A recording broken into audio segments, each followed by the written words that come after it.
ಕರ್ನಾಟಕ ಅಗ್ರವಾರ್ತೆಯಲ್ಲಿ ಮತ್ತೊಂದು ಪ್ರಮುಖವಾದಂತಹ ಸುದ್ದಿ, ಎಕ್ಸ್ಕ್ಲೂಸಿವ್ ಆದಂತಹ ಸುದ್ದಿ. ದೇವಾಲಯದ ಆದಾಯದ ಮೇಲೆ ಕಾಂಗ್ರೆಸ್ ಸರ್ಕಾರ ಕಣ್ಣಿಟ್ಟಿದೆ ಅನ್ನೋದು.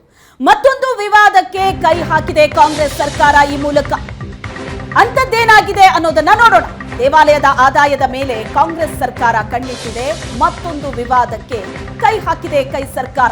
ದೇವಸ್ಥಾನದ ಆದಾಯದ 10% ಹಣ ಸರ್ಕಾರಕ್ಕೆ ಬರಬೇಕು.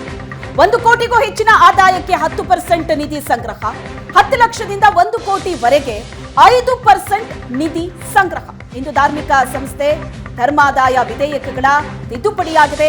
ಕಾಂಗ್ರೆಸ್ನ ಈ ಬಿಲ್ಗೆ ಬಿಜೆಪಿ ನಾಯಕರು ತೀವ್ರ ಆಕ್ರೋಶವನ್ನ ವ್ಯಕ್ತಪಡಿಸಿದ್ದಾರೆ. ಈ ಮೂಲಕ ಬಿಜೆಪಿ ಹೇಳ್ತಾ ಇರೋದು, ಈಗ ದೇವಸ್ಥಾನದ ಮೇಲೂ ಕೂಡ ಕಾಂಗ್ರೆಸ್ ಸರ್ಕಾರ ಕಣ್ಣಿಟ್ಟಿದೆ ಅಂತ. ದೇವಸ್ಥಾನದ ಅಭಿವೃದ್ಧಿಗಾಗಿ ಯಾವುದೇ ರೀತಿಯಾದಂತಹ ಹೆಜ್ಜೆ ಇಡ್ತಾ ಇಲ್ಲ ಸರ್ಕಾರ, ಆದ್ರೆ ದೇವಾಲಯದ ಆದಾಯದ ಮೇಲೆ ಕಣ್ಣಿಡ್ತಾ ಇದೆ. ಇದು ಬಿಜೆಪಿ ನಾಯಕರ ಆಕ್ರೋಶಕ್ಕೆ ಕಾರಣವಾಗಿದೆ. ಕಾಂಗ್ರೆಸ್ನ ಈ ನಡೆಗೆ ಬಿಜೆಪಿ ತೀವ್ರ ಆಕ್ಷೇಪವನ್ನ ವ್ಯಕ್ತಪಡಿಸ್ತಾ ಇದೆ. 1 ಕೋಟಿಗೂ ಹೆಚ್ಚಿನ ಆದಾಯ ಇರುವಂತಹ ದೇವಸ್ಥಾನಗಳಾದ್ರೆ ಅಲ್ಲಿಂದ 10% ನಿಧಿ. ಹಿಂದೂ ಧಾರ್ಮಿಕ ಸಂಸ್ಥೆಗಳ ದತ್ತಿ ವಿಧೇಯಕ ಇದು. ಈ ವಿಧೇಯಕವನ್ನ ಈಗ ಅಂಗೀಕಾರ ಮಾಡಿದೆ ಸರ್ಕಾರ.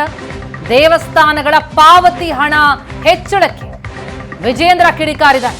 ಬಿಜೆಪಿ ರಾಜ್ಯಾಧ್ಯಕ್ಷ BY ವಿಜಯೇಂದ್ರ ಕಿಡಿ, ಶ್ರೀಮಂತ ದೇವಾಲಯಕ್ಕೆ ಕನ್ನ ಹಾಕುವ ಕೆಲಸ ಆಗ್ತಾ ಇದೆ. ದೇವಸ್ಥಾನದ ಹಣಕ್ಕೆ ಕನ್ನ ಹಾಕೋ ಬದಲು ಹುಂಡಿ ಇಡಿ. ಸರ್ಕಾರ ನಡ್ಸೋಕಾಗ್ತಿಲ್ಲ ಅಂತಂದ್ರೆ ವಿಧಾನಸೌಧದ ಮುಂದೆ ಹುಂಡಿ ಇಡಿ ಅಂತ ವಿಜಯೇಂದ್ರ ವ್ಯಂಗ್ಯವಾಡಿದ್ದಾರೆ. ವಿಧಾನಸೌಧದ ಮುಂದೆ ಹುಂಡಿ ಇಟ್ರೆ ಆಗ ದಾನಿಗಳು ಬಂದು ದಾನ ಮಾಡಿ ಹೋಗ್ತಾರೆ. ರಾಜ್ಯದಲ್ಲಿ ಇಂತಹ ಪರಿಸ್ಥಿತಿ ಬಂದಿರೋದು ದುರದೃಷ್ಟಕರ ಅಂತ ರಾಜ್ಯ ಸರ್ಕಾರದ ವಿರುದ್ಧ ವಿಜಯೇಂದ್ರ ವಾಗ್ದಾಳಿ ಮಾಡಿದ್ದಾರೆ. ಚುನಾವಣೆ ಸಂದರ್ಭದಲ್ಲಿ ಏನು ಗ್ಯಾರಂಟಿಗಳನ್ನು ಘೋಷಣೆ ಮಾಡಿ ಇವತ್ತು ಅಧಿಕಾರಕ್ಕೆ ಬಂದಿರತಕ್ಕಂಥ ಕಾಂಗ್ರೆಸ್ ಪಕ್ಷ, ಅವರ ಕರ್ತವ್ಯ ಇದೆ ಅವ್ರು ಕೊಟ್ಟಿರ್ತಕ್ಕಂಥ ಭರವಸೆಗಳನ್ನು ಈಡೇರಿಸಬೇಕು ಅಂತೇಳಿ. ಆದರೆ ಅದರ ಅರ್ಥ ರಾಜ್ಯದಲ್ಲಿ ಅಭಿವೃದ್ಧಿ ಮಾಡಬಾರ್ದು ಅಂತಲ್ಲ. ನೋಡಿ, ಇವತ್ತು ನಮ್ಮ ಪರಿಸ್ಥಿತಿ ಎಲ್ಲಿ ಬಂದ್ಬಿಟ್ಟಿದೆ ಅಂತ ಹೇಳಿದ್ರೆ, ಯಾವುದೇ ಕ್ಷೇತ್ರದಲ್ಲಿ ಇವತ್ತು ಅಭಿವೃದ್ಧಿ ಮಾಡೋದಕ್ಕೆ ಆಗ್ತಾ ಇಲ್ಲ. 1 ರೂಪಾಯಿ ಅನುದಾನನೂ ಕೂಡ ಕೊಡ್ತಾ ಇಲ್ಲ. ಮತ್ತೊಂದು ಕಡೆ ಸರ್ಕಾರಿ ನೌಕರರಿಗೂ ಕೂಡ ಸಂಬಳ ಕೊಡ್ತಕ್ಕಂಥ ಸಾಧ್ಯತೆ ಕಡಿಮೆ ಆಗ್ತಾ ಇದೆ. ಅಂತರ ಒಂದು ದಾರುಣ ಪರಿಸ್ಥಿತಿ ನಿರ್ಮಾಣ ಆಗ್ತದೆ. ಆರ್ಥಿಕ ಪರಿಸ್ಥಿತಿ ಸಂಕಷ್ಟದಲ್ಲಿರ್ತಕ್ಕಂಥ ಸರ್ಕಾರ ಶ್ರೀಮಂತ ದೇವಾಲಯಕ್ಕೂ ಕೂಡ ಕನ್ನ ಹಾಕ್ತಕ್ಕಂಥ ಕೆಲಸ ರಾಜ್ಯ ಸರ್ಕಾರ ಇವತ್ತು ಮಾಡ್ತಾ ಇದೆ. ನಾನು ಹೇಳ್ತೇನೆ, ಮಾನ್ಯ ಮುಖ್ಯಮಂತ್ರಿಗಳಿಗೆ,